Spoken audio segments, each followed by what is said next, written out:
আলহামদুলিল্লাহ, সমস্ত প্রশংসা মহান রব্বুল আলামিনের। আজকে বর্তমান পরিবেশ পরিস্থিতি যে আমরা আল্লাহ তাআলার যেগুলো নিষেধাজ্ঞা জিনিসগুলো আছে, এই নিষেধাজ্ঞা জিনিসগুলো ব্যবহার করতেছি।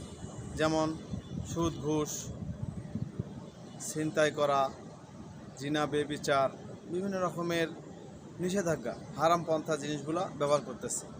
কিন্তু অনেক সময় রোগের কারণে ডাক্তার যদি বলে গরুর মাংস খাওয়া যাবে না, তৈলাক্ত জিনিস খাওয়া যাবে না, তাহলে আমরা সেগুলো বর্জন করতেছি।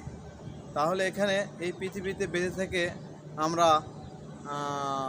ডাক্তারের কথায় বেশি গুরুত্ব দিচ্ছি। আল্লাহ তাআলা বলছে যে মুমিন মুসলমান যারা মুসলমান তারা 5 ওয়াক্ত সালাত আদায় করবে, আমার গুণগান গাবে, আমার নিয়ম অনুযায়ী চলবে। আমি যে নবী পাঠাইছি, নবীর যেগুলো কথা বাণী এগুলো সে তারা শুনবে, এগুলো অনুযায়ী চলবে। কিন্তু বর্তমান এখন যে জামানায় চলতেছে, এই জামানাতে মানুষ ডাক্তার বলতেছে যে তোমার গরু মাংস খাওয়া যাবে না, তোমার ডিম খাওয়া যাবে না, তোমার তৈলাক্ত জিনিস খাওয়া যাবে না, তারপর বিভিন্ন রকমের চুলকানি হয়, এগুলো জিনিস খাওয়া যাবে না। আর এগুলোতে আমরা এগুলো জিনিস ছেড়ে দিচ্ছি, সহজেই ছেড়ে দিচ্ছি।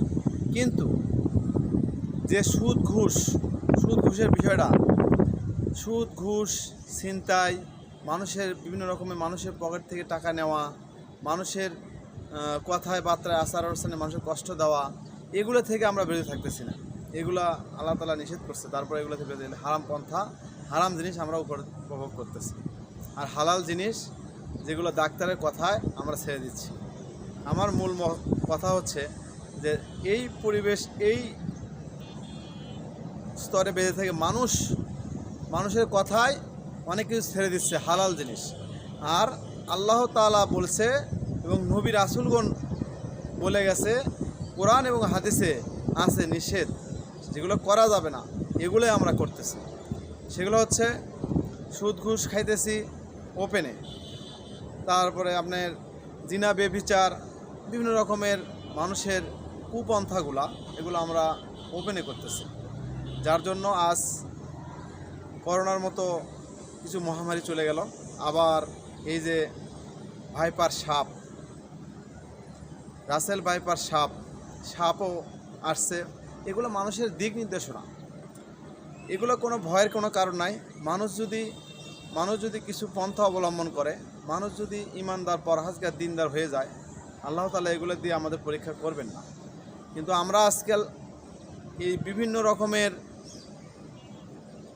সাপকে ভয় পাচ্ছি, করোনাকে ভয় পাচ্ছি, ব্যাংকে ভয় পাচ্ছি, বিভিন্ন বিষাক্ত জীব জানোয়ারকে ভয় পাচ্ছি। কিন্তু আল্লাহ তাআলার যে 5 বার ডাকতেছে আজানের মাধ্যমে, আমরা এই ডাকে সাড়া দিচ্ছি না।